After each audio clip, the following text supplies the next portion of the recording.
Fala pessoal, tudo bem com vocês? Estamos aqui para gravar o nosso terceiro vídeo da série explicativa do Instituto da Mutácio Libelli. Já gravamos 2 vídeos anteriores no qual falamos de uma ideia inicial, para que saibamos de maneira básica o que é Mutácio Libelli. Depois falamos do contexto processual, regra no qual acontece a Mutácio Libelli. Depois comentamos 2 questões de refinamento desses conceitos básicos e agora partimos da terceira em diante, para que possamos aí terminar esse refinamento do conhecimento, beleza? Oriento você a assistir os vídeos anteriores para que chegue aqui com conhecimento linear, tranquilo? Vamos lá então, ó. Coloquei aqui para vocês. Quando a mutácio acarretar a alteração da pena máxima a ser cumprida pelo réu, pena máxima eu disse, a prescrição será regulada por esta nova pena máxima. Vamos lá, pessoal, vamos entender isso aqui. Vocês já sabem que a prescrição da pretensão punitiva do Estado ela é regulada com base na pena máxima abstrata no tipo penal pelo qual o agente está sendo denunciado. Tranquilo? Pois bem, ponto.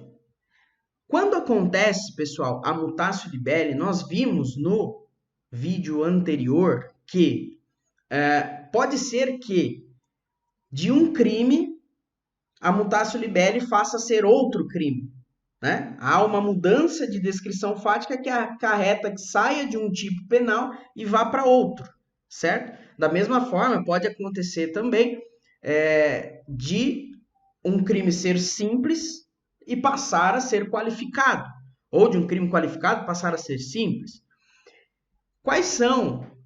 Qual é, na verdade, a consequência principal para nós agora da efetuação da mutácio libelli no sentido de alterar a tipificação, alterar de simples para qualificado, de qualificado para simples? Vai alterar o mínimo e o máximo. E nós dissemos lá no começo que a prescrição da pretensão punitiva ela é regulada pelo máximo da pena. Ora, se eu tinha um crime primeiro que tinha uma pena máxima de tanto e agora eu tenho um outro crime, ou um crime qualificado, ou um crime simples que tem um outro tanto de máximo de pena abstrata, obviamente que o meu prazo prescricional vai mudar, certo? Eu tinha um prazo prescricional dado pela pena máxima do tipo que estava no início, mas houve mutácio libelli, por conta da mutácio libelli a pena máxima abstrata mudou. Então, eu vou ter um outro prazo prescricional. Calma, parece bicho de 7 cabeças, mas vamos ler um exemplo aqui que vai deixar tudo claro. Ó, denúncia inicial feita por furto, beleza? Furto aqui, ó, no início. Temos um furto. Pega na mão o furto, ó. Tô com o furto aqui na mão. Esse furto que está aqui na minha mão, ele tem uma pena máxima de 4 anos. Se você olhar um 55 caput lá, ele tem uma pena máxima de 4 anos. Pega essa pena de 4 anos na mão. Para você saber o prazo prescricional desse furto, o que você faz? Você vai lá no artigo 109 do Código Penal e lança esses 4 anos lá. Vê o que o artigo responde para você. Você vai perceber que o artigo 109 vai te dizer que o prazo prescricional para o crime de furto é de 8 anos. Furto simples. Tranquilo? Então, pega também esse 8 anos de prescrição. Então, eu tenho um furto com a pena máxima de 4 que me dá uma prescrição de 8. Segura isso na tua mão. Segurou? Tranquilo. Agora vamos prosseguir. Acontece nesse processo mutácio libelli, ou seja, muda-se a descrição dos fatos. De forma que deixa de ser furto a conduta descrita, passa a ser um roubo. Passa a ser um roubo. O que você faz? Joga fora esse furto. Joga fora esses 4 anos de pena máxima. Joga fora esses 8 anos de prescrição. Agora pega o roubo na mão. Pega o roubo na mão. Qual que é a pena máxima do roubo? 10 anos. Pega esses 10 anos. Segura. Se você jogar esses 10 anos fazendo o mesmo procedimento que você fez com os anteriores 4 do furto, você vai encontrar um prazo prescricional de 16 anos. Pega esses 16 anos na mão. Pergunto para você, o que sobrou na tua mão? Não sobrou os 16 anos de prescrição? Então, esse é o prazo de prescrição que vai ser utilizado, no caso do roubo, certo? Havia um furto, pena máxima de 4 anos, o prazo prescricional para o Estado sentenciar em relação a esse furto era de 8 anos. mas houve mutatio libelli. Agora passou a ser um roubo. Agora o Estado tem 16 anos para sentenciar. Tranquilo? Deu para entender? Agora um ponto interessante para a gente arrematar isso aqui. Se antes da mutatio libelli já tiver ocorrido a prescrição, certo? Se já houver ocorrido a prescrição, não interessa se tiver mutatio libelli. Na verdade, o juiz não pode nem receber o aditamento, não pode nem receber, não pode nem concordar com a mutatio libelli. Por quê? Porque prescreveu, acabou. Entendeu? Então, se antes do promotor propor mutatio libelli já aconteceu prescrição, morreu o processo. Tranquilo? Só vai utilizar o prazo prescricional novo se ainda não tiver ocorrido a prescrição, é claro. Tranquilo? Veja depois a explicação devagar. Fica tranquilo que não tem nada de bicho de 7 cabeças. O que você tem que fixar é o seguinte: tinha um prazo prescricional antes, porque eu tinha um crime determinado antes. Depois da mutatio libelli, eu mudei o crime, ou o crime ficou qualificado, ou o crime foi de qualificado para simples, mudou o máximo. Se mudou o máximo, muda meu prazo de prescrição. Eu uso esse prazo de prescrição do crime novo. Tranquilo? Vamos lá, então, seguir. Coloquei aqui para vocês, ó, caso a mutatio venha acarretar alteração de tipificação que faça caber suspensão condicional do processo, o MP deverá oferecer proposta do benefício ou justificar a não proposta.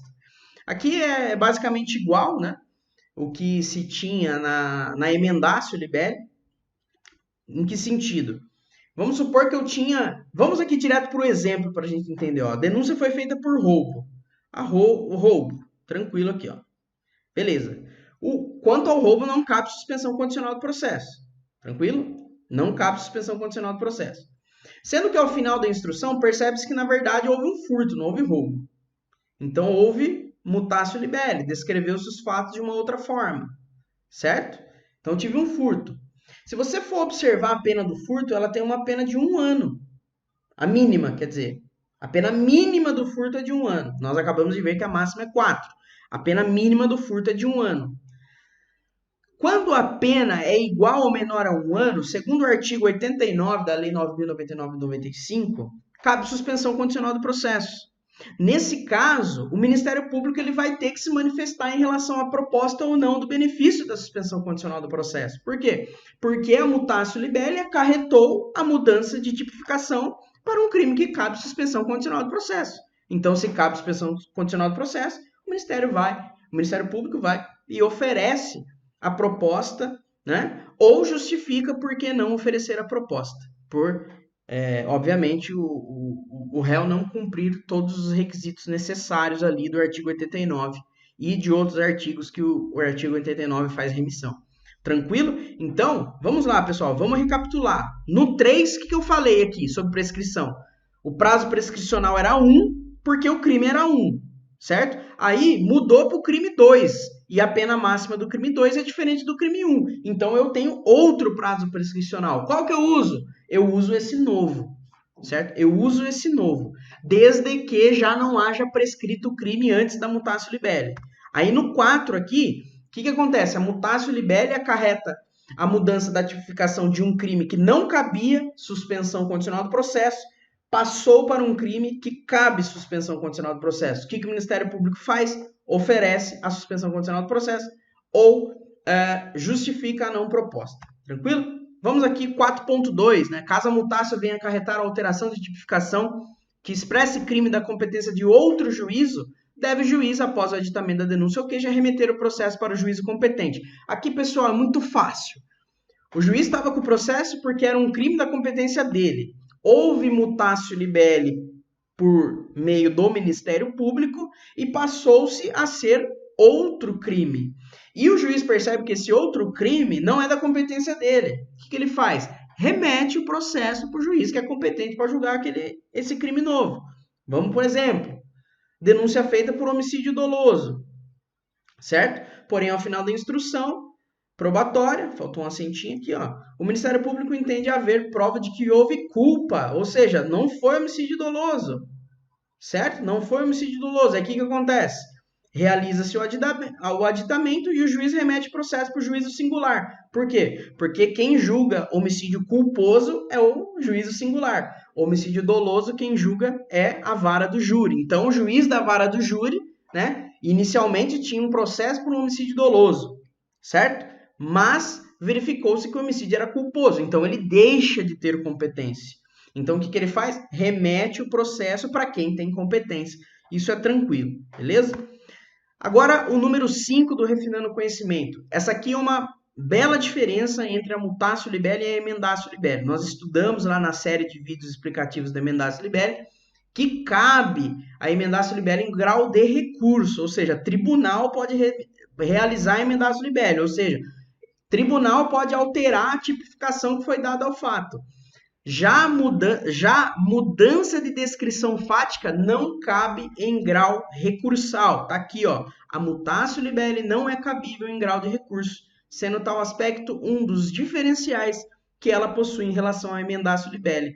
Então, ó, decora aí. Emendatio libelli, grau de recurso, pode. Mutatio libelli, grau de recurso, não pode. E aonde eu encontro a disposição que não pode mutatio libelli em grau de recurso? Está expresso na súmula 453 do STF. Beleza, pessoal? Está na súmula 453 do STF. Sem muita conversa, vai lá na súmula, leia o texto e perceba que mutatio libelli não é cabível em grau de recurso. Tranquilo? Pessoal, fico por aqui. Nós teremos ainda mais um vídeo sobre mutatio libelli, no qual nós vamos comentar o procedimento. Tranquilo? Por quê? Porque a mutatio libelli altera os fatos, e os fatos exatamente aquilo do qual o réu se defende. Então, se os fatos estão sendo alterados, é óbvio que o réu vai ter direito de se manifestar. O Ministério Público vai oferecer a mutatio libelli, o aditamento, e o réu vai ter direito de se manifestar, vai ter possibilidade de arrolar testemunho, tudo isso nós vamos ver com detalhes no próximo vídeo. Tranquilo? Um grande abraço e estude!